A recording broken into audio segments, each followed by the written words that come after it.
Cricket అభిమానులందరూ కూడా good news. Mangalagiri cricket international stadium అభివృద్ధి పనులు మరోసారి ప్రారంభం అవడం జరిగింది. 2019లోని ఆగిపోయిన పనులు ఎప్పుడెప్పుడు ప్రారంభిస్తారు అనే దానిపై కూడా ఎంతో ఆసక్తిగా క్రికెట్ అభిమానులందరూ కూడా ఎదురు చూస్తున్నారు. వాళ్ళందరికీ ఐపీఎల్ సీజన్ సందర్భంగా మ్యాచ్లు నిర్వహించేందుకు Andhra cricket association Mangalagiri international stadium ను ముస్తాబు చేస్తుంది. లోపల ఇంటర్నేషనల్ లెవెల్లోని పనులన్నీ జరుగుతున్నాయి. ఫ్లడ్ లైట్స్ కావచ్చు, దాంతో పాటు డ్రెస్సింగ్ రూమ్లు, గ్యాలరీలు అన్ని కూడా సిద్ధం చేస్తున్నారు.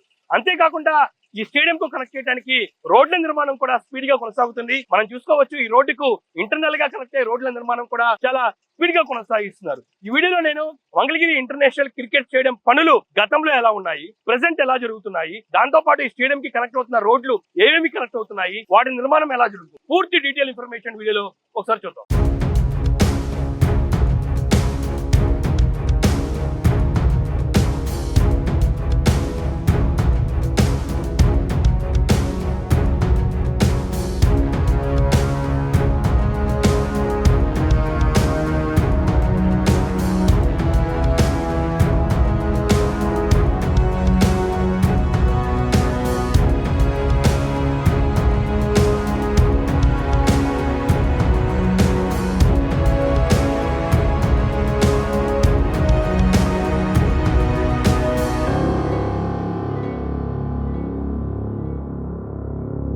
ప్రజా రాజధాని అమరావతిలో మంగళగిరి నవలూరు వద్ద మొత్తం 23 ఎకరాల్లో 120 కోట్ల రూపాయలతోని నిర్మించిన Andhra cricket association international cricket stadium మనం చూసుకోవచ్చు. 2019 వరకు జరిగిన పనులు ఆ తర్వాత ఆగిపోవటం జరిగింది. ఆ విజువల్స్ మనకి స్పష్టంగా కనబడుతున్నాయి. ఇప్పుడు ఏపీఎల్ సీజన్ 5 సందర్భంగా ఈ క్రికెట్ స్టేడియానికి మహర్దశ వచ్చింది. నిర్మాణ పనులు పునఃప్రారంభమయ్యాయి. అప్పుడు ఇప్పుడు విజువల్స్ ఎలా ఉన్నాయో కూడా చూసుకోవచ్చు. తొలిగా నేను 2019 వరకు నిర్మాణం ఎలా జరిగిందో ఒకసారి వివరిస్తాను. మొత్తం 23 ఎకరాల్లో 34,000 మంది ప్రేక్షకుల కోసం గ్యాలరీలను ఏర్పాటు చేస్తూ ఈ స్టేడియాన్ని నిర్మించడం జరిగింది. అంతర్జాతీయ ప్రమాణాలతో నిర్మాణాన్ని చేపట్టారు. అయితే 2019 వరకు చూసినట్టయితే స్ట్రక్చర్ వర్కే కంప్లీట్ అవడం జరిగింది. ఎక్కడ గ్యాలరీలకు సంబంధించి కూడా నిర్మాణ పనులు, దాంతో పాటు స్టేడియానికి సంబంధించి వచ్చే ప్లేయర్ల కోసం డ్రెస్సింగ్ రూమ్లకు సంబంధించిన పనులు, ఫ్లడ్ లైట్లు ఎక్కడా ముందుకి జరగని పరిస్థితి ఉంది. అవన్నీ కూడా మనకి స్పష్టంగా కనబడుతూ ఉన్నాయి. దాంతో పాటు ఈ స్టేడియం కి కనెక్టివిటీగా ఉండే రోడ్లు ప్రధానంగా అమరావతి రాజధాని ప్రాంతం నుంచి E14, E15 రోడ్ నుంచి స్టేడియం కి కనెక్ట్ అవ్వచ్చు. ఇంకా మంగళగిరి నెడమర్రు రైల్వే ట్రాక్ దాటిన వెంటనే రైట్ సైడ్ లోపల దాదాపు 1 కిలోమీటర్ వరకు లోపలికి స్టేడియం కి రావాల్సి ఉంది. అక్కడ కూడా ఎలాంటి రోడ్డు నిర్మాణం చేయకపోవడంతో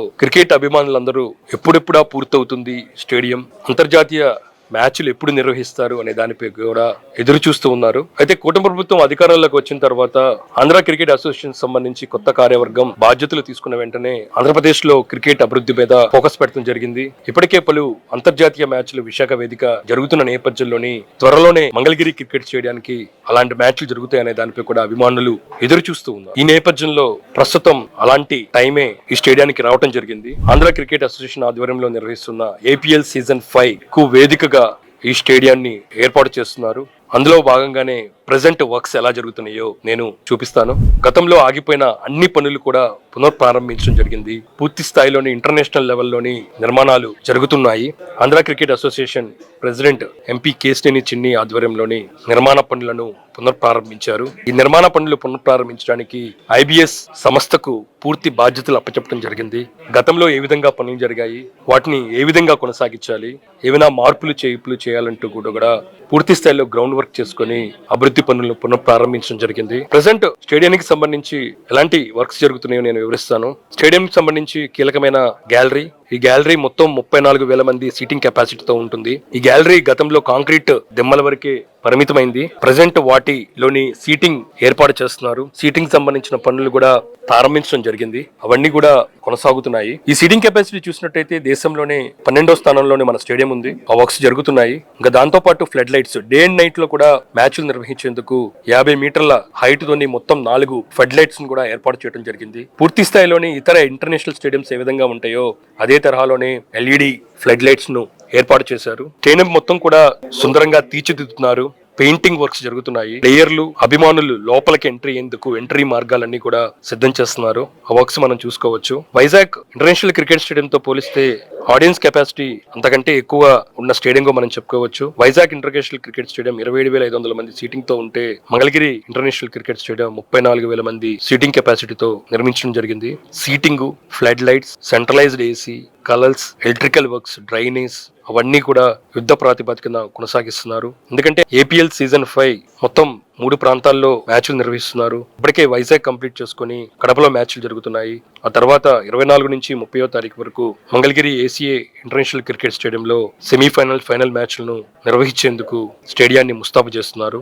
ఇంకా స్టేడియానికి సంబంధించిన నిర్మాణాల్లో కీలకమైనది ప్లేయర్స్ కి సంబంధించిన డ్రెస్సింగ్ రూమ్స్. రెండు టీమ్స్ కి సంబంధించి కూడా డ్రెస్సింగ్ రూమ్స్ చాలా విశాలంగా కనపడుతున్నాయి. ఇప్పటికే ఫర్నిచర్ రావడం జరిగింది. లోపల ఇంటర్నల్ గా కొన్ని వర్కులు జరుగుతున్నాయి. ఇంకా దాంతో పాటు ప్లేయర్లు, గెస్టుల కోసం 80 వరకు ఇంక్లూడ్ సీట్ రూమ్లు సిద్ధం చేస్తున్నారు. ఆ పనులు కూడా పలికొచ్చిన పరిస్థితి ఉంది. ఇంకా కనెక్టివిటీ రోడ్స్ చూద్దాం. ఈ స్టేడియం లోపల రావడానికి రోడ్డు నుంచి దాదాపు 1 కిలోమీటర్ ఉంటుంది. ఆ కిలోమీటర్ వరకు తార్ రోడ్డు నిర్మిస్తున్నారు. మొత్తం 4 వరుసల్లోని ఈ తారుకు సంబంధించి కూడా నిర్మాణ పనులను అమరావతి డెవలప్మెంట్ కార్పొరేషన్ ఆధ్వర్యంలోని చేస్తున్న పరిస్థితి ఉంది. ఇంకా ఈ స్టేడియానికి కనెక్ట్ అవడానికి మెయిన్ గా మంగళగిరి నుంచి రావాలంటే ఈ రైల్వే ట్రాక్ ఉంటుంది. ఈ రైల్వే ట్రాక్ దాటే రావాలి. అయితే రాబోయే రోజుల్లో అంతర్జాతీయ మ్యాచ్లు ఈ స్టేడియంలో జరుగుతున్న నేపథ్యంలోని Mangalagiri Nidamarru ROB railway bridge ను కూడా నిర్మించేందుకు దాదాపు 142 కోట్ల రూపాయలతోని నిర్మించబోతున్నారు. దాదాపు 1 కిలోమీటర్ వరకు ఈ రైల్వే బ్రిడ్జ్ ఉంటుంది. దీనికి సంబంధించిన నిర్మాణానికి భూమి పూజను రాష్ట్ర మంత్రి లోకేష్, కేంద్ర మంత్రి పెమ్మసాని చంద్రశేఖర్ ఇటీవలే చేయడం జరిగింది.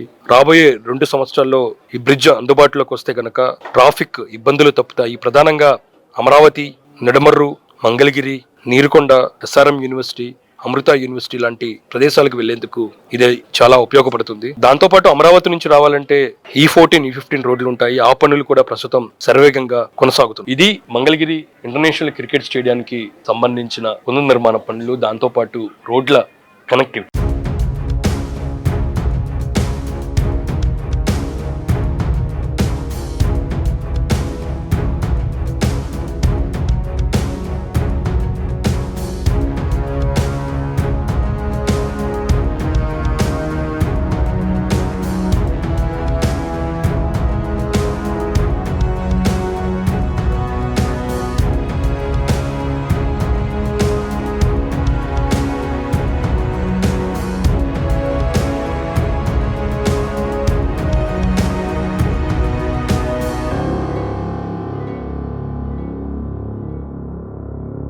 ప్రజెంట్ నేను మంగళగిరి క్రికెట్ ఇంటర్నేషనల్ స్టేడియం ఏదైతే ఉందో ఆ స్టేడియం లోపలికి రావడం జరిగింది. లోపల ఎలాంటి వర్క్స్ జరుగుతున్నాయి, ఇంకా దాంతో పాటు ఇతర స్టేడియం తో పోలిస్తే మన మంగళగిరి క్రికెట్ స్టేడియం కి ఎలాంటి స్పెషాలిటీస్ ఉన్నాయి, పూర్తి డీటెయిల్ గా నేను ఈ వీడియోలో చూపిస్తాను.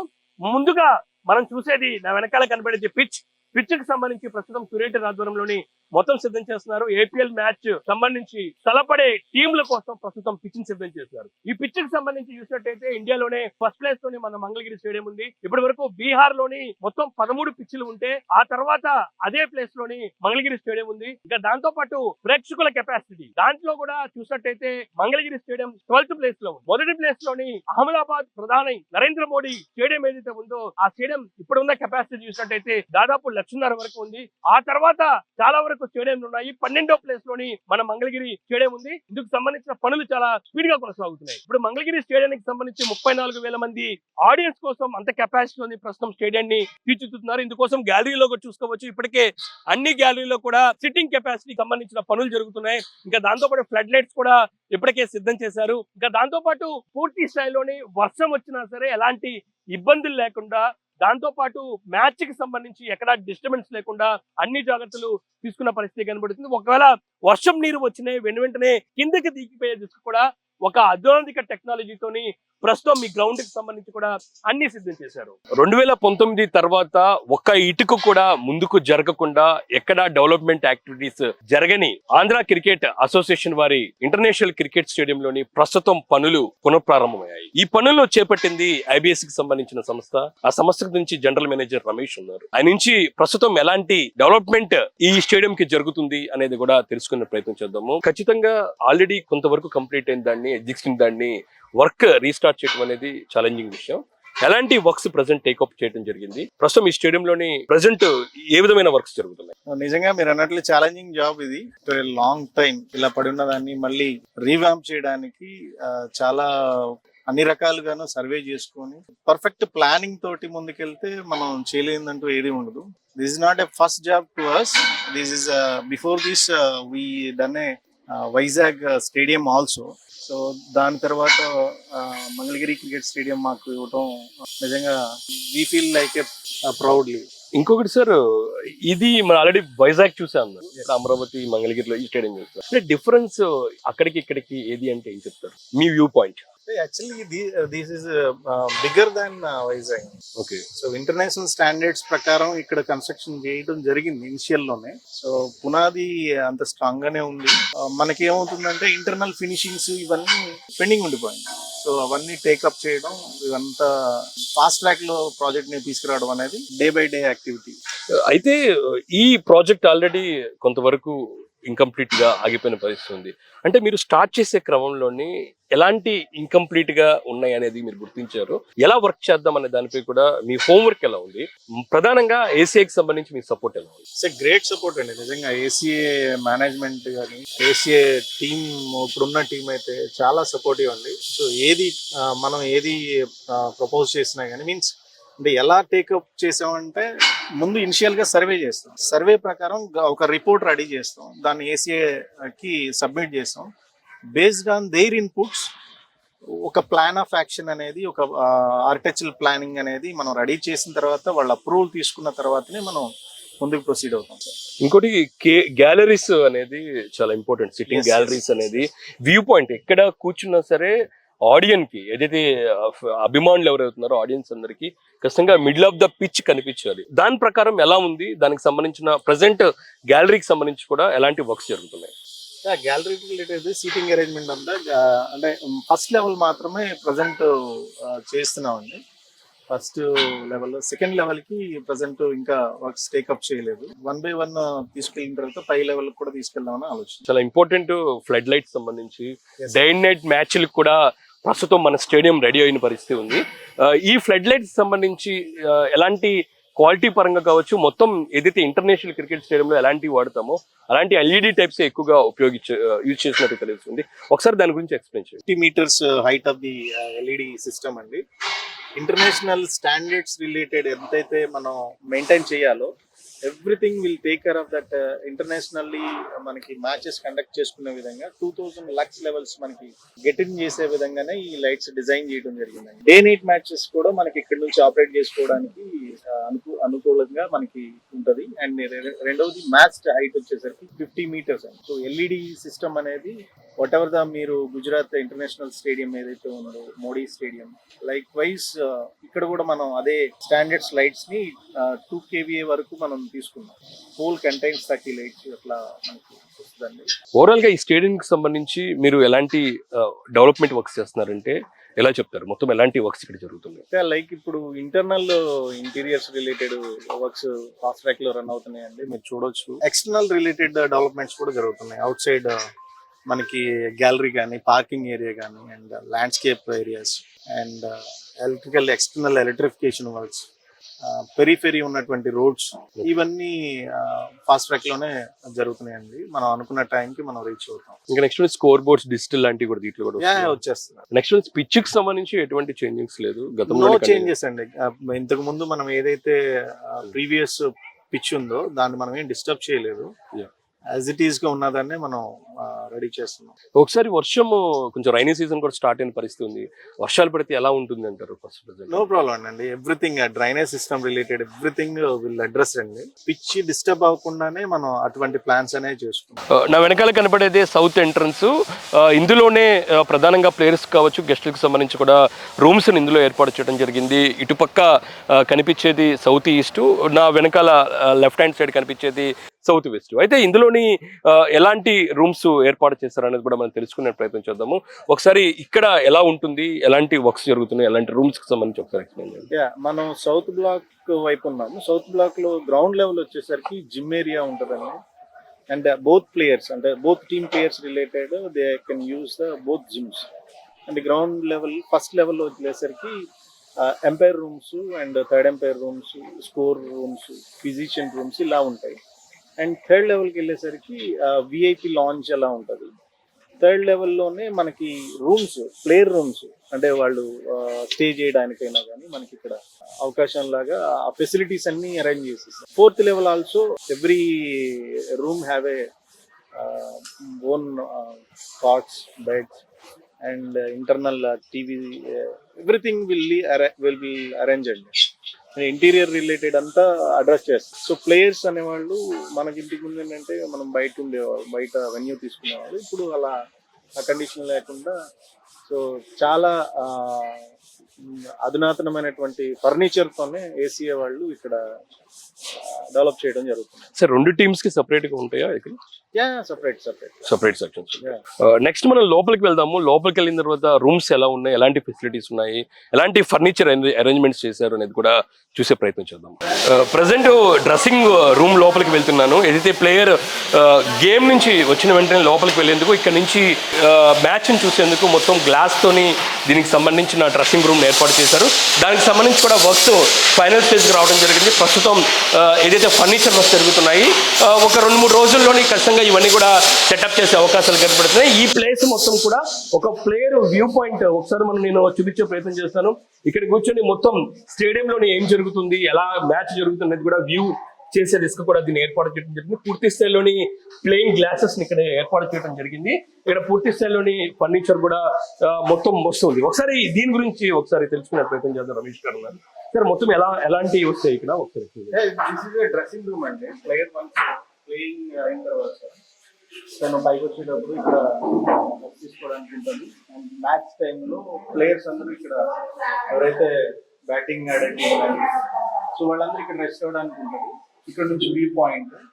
సో ఇక్కడ మనకు వచ్చేసరికి ఇవన్నీ ఈ ఫ్లోర్ లో మనకి ఉంటాయండి. అంటే పక్కనే వచ్చేసరికి ఎంపైర్ రూమ్స్ ఉంటాయి and third umpire room, scorer rooms, ఇవన్నీ డిసైడే ఉంటాయి. మొత్తం ఈ లోపల కూడా సేమ్ ఇది ఉందా? ఇది ఫిజిషియన్ రూమ్స్ ఉంటాయి. ఓకే, లోపల this one is physician room. ఇవి కూడా కొంత వుడ్ వర్క్ రన్నింగ్ లో ఉంది. దానికి సంబంధించి కూడా వర్క్స్ జరుగుతున్నాయి. ఫిజిషియన్ రూమ్ అంటాము. ప్లేయర్స్ ఫిజియోథెరపీ లాంటివి చేయించుకోవడానికి ఇది యూజ్ అవుతుంది. దానికి సంబంధించిన వర్క్స్ జరుగుతున్నాయి. ఇది పూర్తి స్థాయిలోనే మనకి సెంట్రలైజ్డ్ ఏసీ మొత్తం ఇందులో కనబడుతుందని చెప్పుకోవచ్చు. ఖచ్చితంగా ఏదైతే ఏపీఎల్ పుణ్యమాని ప్రస్తుతం ఈ క్రికెట్ స్టేడియం కు మంచి రోజులు వచ్చాయని చెప్పుకోవచ్చు.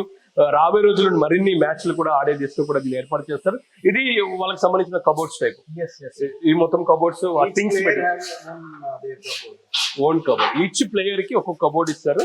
ఆ కబోర్డ్ కి సంబంధించి కూడా ఇప్పటికీ మొత్తం రావడం జరిగింది. పూర్తి స్థాయిలోనే మొత్తం కూడా రూమ్స్ ని సిద్ధం చేసి నేనున్న ప్లేస్ లోనే మొత్తం 80 వరకు కూడా రూములు ఉంటాయి. విత్ ఇంక్లూడ్ సూట్ రూమ్స్, ఇవన్నీ కూడా ఈ ప్లేస్ లోనే రెడీ అవుతున్న పరిస్థితి.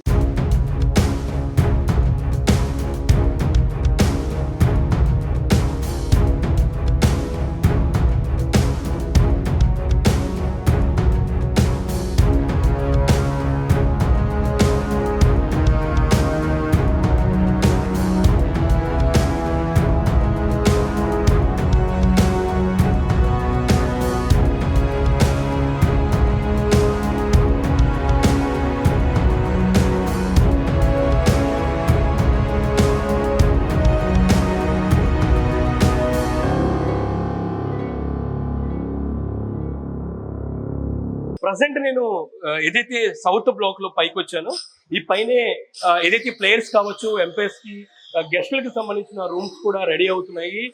ఇందులోని సూట్ రూమ్ ఇంక్లూడ్ తోని జనరల్ రూమ్స్ అని కూడా రెడీ అవుతున్న పరిస్థితి ఉంది. ప్రెసెంట్ ఒక సూట్ రూమ్ లోపలికి వెళ్దాము. ఎలాంటి వర్క్స్ జరిగినాయి కూడా నేను చూపించే ప్రయత్నం చేస్తాను. ఇప్పటికే వుడ్ వర్క్స్ అన్ని కూడా కంప్లీట్ అయిన పరిస్థితి కనబడుతుంది. ఇందులో చూసుకోవచ్చు సూట్ రూమ్ కావడంతో బెడ్రూమ్ తో పాటు అటాచ్ లివింగ్ రూమ్ రెండు మనకి చాలా బాగా కనబడుతున్న పరిస్థితి ఉంది. ఇంకా స్మాల్ వర్క్స్ ఏదైతే చిన్నపాటి ఫర్నిచర్ వరకే ఇక్కడ పెట్టాల్సిన అవసరం ఉంది. దాదాపు అన్ని కూడా కంప్లీట్ అయిన పరిస్థితి. ఒకసారి రూమ్స్ గురించి తెలుసుకునే ప్రయత్నం చేద్దాము. మొత్తం ఎన్ని రూమ్స్ ఉంటాయి, ఏ టైప్ ఆఫ్ రూమ్స్ ఉంటాయి, అవి గురించి ఎక్స్ప్లెయిన్ చేయండి. సో సూట్ రూమ్స్ వచ్చేసరికి మనకు 5 నెంబర్స్ ఆఫ్ సూట్ రూమ్స్ ఉన్నాయండి. రిమైనింగ్ అన్ని మనకి నార్మల్ రూమ్స్ ఉన్నాయి. సో మొత్తం 80 రూమ్స్ ఆఫ్ అకామిడేషన్ ఉన్నాయి. సో టోటల్ ఎంటైర్ 2 టీమ్స్ కి రిలేటెడ్ ప్లేయర్స్ కి సంబంధించి మనం అకామిడేషన్ చేయగలుగుతాం ఇక్కడ. Okay okay. అంటే నార్మల్ రూమ్ కి సూట్ రూమ్ డిఫరెన్స్ ఎలా ఉంటుంది? సో లివింగ్ ఏరియా అనేది సూట్ రూమ్ లో యాడ్ అవుతుంది. ఓకే ఓకే అటాచ్డ్ అన్నిటికి సేమ్ ఉంటుంది. ఓకే సూట్ రూమ్ వచ్చేసరికి special sofa set extra living ఏరియాకి ఓకే. సో ఇది లివింగ్ ఏరియా సూట్ రూమ్ లో. యా సో ఇక్కడ మనకి సోఫా సెట్ టీవీ యూనిట్స్ ఇవన్నీ యాడ్ ఆన్ అవుతాయి. ఓకే. లోపల బెడ్రూమ్ కూడా ఒకసారి. This is like every normal room same ఇలానే వస్తుందండి. ఓకే. సో అటాచ్డ్ టాయిలెట్ మనకు వచ్చేస్తే బెడ్ అండ్ బోత్ సైడ్స్ పూర్తిగా అన్ని centralise. Complete VRF system. Yeah complete central AC మనం వాడతాం. ఓకే సో ఆల్రెడీ లైవ్ చేసాం ఇది కూడా. ఓకే. ప్లస్ ఈ డస్టింగ్ ఉందని చెప్పేసి ఆపాను. Maybe day after tomorrow it will be finally charge. ఈ సూట్ రూమ్ కి అటాచ్ గా మనకి స్టేడియం వ్యూ పాయింట్ కూడా చాలా బాగా, ఇది కూడా మీకు ఒకసారి చూపించే ప్రయత్నం చేస్తాను. యా సూట్ రూమ్స్ రిలేటెడ్ మనం ఇక్కడ నుంచి మొత్తం స్టేడియం మొత్తం కూడా వ్యూ స్పష్టంగా కనబడుతుంది, చూసుకోవచ్చు ఎలా ఉందో. అంటే మొత్తం సూట్ రూమ్స్ అన్నికి ఇదే తరహాలోనే ఉంటుంది. మొత్తం సూట్ రూమ్స్ అన్ని ఇలానే మనకి వ్యూ పాయింట్ ఉంటుందండి. ఓకే. సో మీరు ఏదైతే చూస్తున్నారో ఈ గ్యాలరీ అంతా మనకి వ్యూ కి ఉంటుందండి. ఇంకా జిమ్ లాంటివి కూడా ఇక్కడే. గ్రౌండ్ లెవెల్లో ఫస్ట్ లెవెల్లో మనకి జిమ్ ఏరియా ఇచ్చామండి. ఓకే. సో ఎక్విప్మెంట్ రిలేటెడ్ అన్ని ఒకసారి టేకప్ అండి. ఒక వ్యూ పాయింట్ లోని ఉన్న నేపథ్యంలోని ఎక్స్ప్లెయిన్ చేస్తాను. ఇప్పటికే ఫ్లడ్ లైట్స్ అన్ని కూడా ఇప్పటికే ఫిక్సింగ్ అన్ని కంప్లీట్ అయింది. అయితే మన గ్రౌండ్ లో చూసుకోవచ్చు, గ్రౌండ్ లోపల చూసినట్టయితే ప్రస్తుతం ఒక రోప్స్ అన్ని కూడా ఒక స్క్వేర్ లాంటి సెగ్మెంట్స్ రూపంలోని ఒక రోప్స్ అన్ని కూడా సిద్ధం చేశారు. అవి ఫ్లడ్ లైట్స్ కి సంబంధించి కూడా ఆ వ్యూ పాయింట్ పడేందుకే ఏర్పాటు చేసినట్లుగా మనకి తెలుస్తుంది. దానికి సంబంధించి కూడా మనం తెలుసుకునే ప్రయత్నం చేద్దాము. ఒకసారి ఎక్స్ప్లెయిన్ చేయండి, ఎందుకు ఈ ఏర్పాటు చేశారు? ఇది వచ్చేసరికి మనకి ఎయిమింగ్ రిలేటెడ్ మనం 10 మీటర్ బై 10 మీటర్ గ్రిడ్ అనేది ఏర్పాటు చేస్తామండి. ఇది ఎందుకు అని అంటే ఈచ్ పోల్ నుంచి లైట్ డైరెక్షన్స్ అనేవి ప్లేయర్ కి అండ్ పిచ్ మీద పడడం కోసం ఎయిమింగ్ చేస్తాం అది. దీనికి టెక్నికల్లీ ఎస్పెషల్లీ ప్లేయర్స్ ఆడేటప్పుడు వాళ్ళ కళ్ళల్లో లైట్స్ ఎఫెక్ట్ అవ్వకుండా ఏ లైట్ అయితే ఎక్కడికి ఎయిమ్ చేయాలో ఆ పర్టికులర్ డైరెక్షన్ ఒకటి చెప్తాము. పైన మీరు చూసినట్లయితే ఎయిమింగ్ ఆల్రెడీ స్టార్ట్ అయింది. అక్కడ ఉండి టెక్నీషియన్ మనం ఇక్కడ నుంచి డైరెక్షన్ ఒకటి చెప్తాం, ఆ డైరెక్షన్ ప్రకారం ఆ యాంగిల్ కి లైట్ ని సెట్ చేస్తారు. సో దట్ ప్లేయర్స్ కి ఐ ఎఫెక్ట్ ఉండకుండా అండ్ కరెక్ట్ గా పిచ్ కి ఎయిమ్ చేయడానికి మనం ఈ తరహా టెక్నిక్ అనేది ఎప్పటి నుంచో వాడుతున్నాం. ఓకే. ఇప్పుడు టెక్నికల్ గా ఇది ఖచ్చితంగా జాగ్రత్తలు తీసుకొని లైటింగ్ సిస్టమ్ చేస్తుంటాం.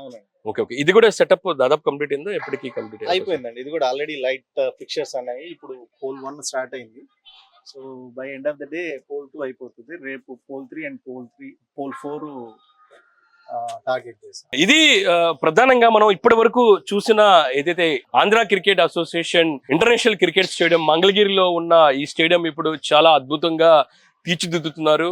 ఖచ్చితంగా 24వ తారీఖు నుంచి జరిగే ఏపీఎల్ సీజన్ కు ఇది ప్రతి ఒక్క ప్లేయర్ ను, దాంతో పాటు ఇక్కడికి వచ్చే ఆడియన్స్ ను కూడా పూర్తి స్థాయిలో అట్రాక్ట్ చేసే దిశగా కూడా నిర్మాణ పనులు చాలా స్పీడ్ గా కొనసాగుతున్నాయి. ఏదైతే పిచ్చే కాకుండా మరో పక్క ఆడియన్స్ కోసం ప్రత్యేక గ్యాలరీలు ఏర్పాటు చేయడం, గ్యాలరీలకు సంబంధించిన సీటింగ్ వర్క్ జరుగుతుంది. ఇంకా దాంతో పాటు వచ్చే ప్లేయర్లకు, దాంతో పాటు వచ్చే గెస్ట్లకు దాదాపు 80 ఇంక్లూడ్ సూట్ రూములు కూడా సిద్ధమవుతున్నాయి. ఖచ్చితంగా ఇది అమరావతి రాజధాని ప్రాంతంలోని ఇప్పటి నుంచో చాలా మంది ప్లేయర్స్ ఇక్కడికి వచ్చి ఆడేందుకు సిద్ధమవుతున్నారు. దాంతో పాటు ఆడియన్స్ కూడా ఇప్పటి వరకు మనం ఒక మ్యాచ్ చూడాలంటే ఏదో హైదరాబాద్ లేకపోతే విశాఖపట్నం వెళ్ళి 1 డే మొత్తం కూడా అక్కడ 1 డే 2 డేస్ ఉండాల్సిన పరిస్థితి ఉంది. అయితే ఇది అందుబాటులోకి వస్తే ఖచ్చితంగా మన ఏరియాలో ఉన్న ప్రతి ఒక్కరిని కూడా అద్భుతంగా అలరించేందుకు ప్రస్తుతం ఆంధ్ర క్రికెట్ అసోసియేషన్ వారి ఇంటర్నేషనల్ క్రికెట్ స్టేడియం మంగళగిరి ప్రస్తుతం ముస్తాబవుతున్న పరిస్థితి ఉంది. కెమెరా పర్సన్ రాజేష్ తో గాలిబ్ షాన్, C24/7 అమరావతి.